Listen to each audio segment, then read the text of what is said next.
మనతో ప్రస్తుతం కొంతమంది భక్తులు ఉన్నారు, అమ్మవారి భక్తులు. వాళ్ళతో మాట్లాడదాం. నమస్తే అమ్మ. నమస్తే. పద్మావతి అండి. నేను రైల్వేలో పనిచేస్తున్నాను. బల్కంపేట అమ్మవారికి అప్పుడప్పుడు వస్తూ ఉంటాము. చాలా మహత్యం కలిగిన అమ్మవారు. చూడడానికి గుడి కూడా చాలా బాగుంది. మాకెంతో సంతోషం అవుతుంది. వచ్చినందుకు చాలా ఆనందంగా ఉంది. ఎలా అనిపిస్తూ ఉంటుంది అమ్మవారిని దర్శించుకున్నప్పుడు?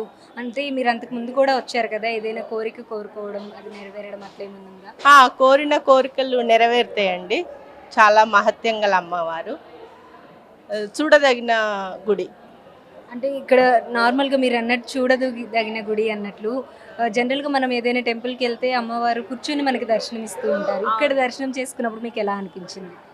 ఇక్కడ మాత్రం అమ్మవారు కింద పడుకొని ఉంటుంది.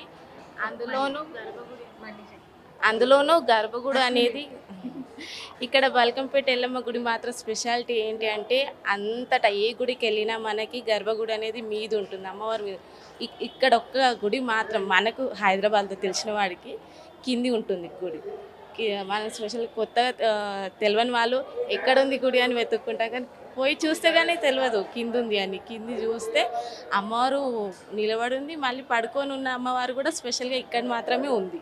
అది ఇక్కడ ఉన్న స్పెషాలిటీ. అందులోనూ మళ్ళీ ఆ దేవతను దర్శించుకుంటే కన్నుల పండుగగా ఉంది, చాలా పండుగగా ఉంది.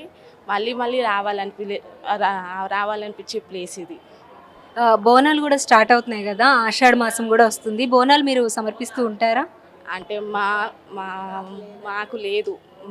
సో నార్మల్గా దర్శనం చేసుకోవడానికి వస్తారు. ఓన్లీ దర్శనంకి మాత్రమే వస్తాము.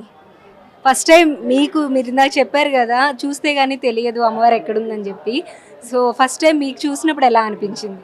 అదే చాలా ఆశ్చర్యం వేసింది. అందులోనూ అన్ఎక్స్పెక్టెడ్ ఆనందంగా ఉంది. ఇంత పెద్దగా ఉంటుందని కూడా తెలియదు. బల్కంపేట ఎల్లమ్మ అని వినడం కానీ ఇప్పుడు ఫస్ట్ టైం చూడడం జరిగింది. అమ్మవారు ఈరోజు మమ్మల్ని రప్పించుకుంది. అది మాకు చాలా సంతోషంగా ఉంది. థ్యాంక్ యూ సో మచ్ అండి.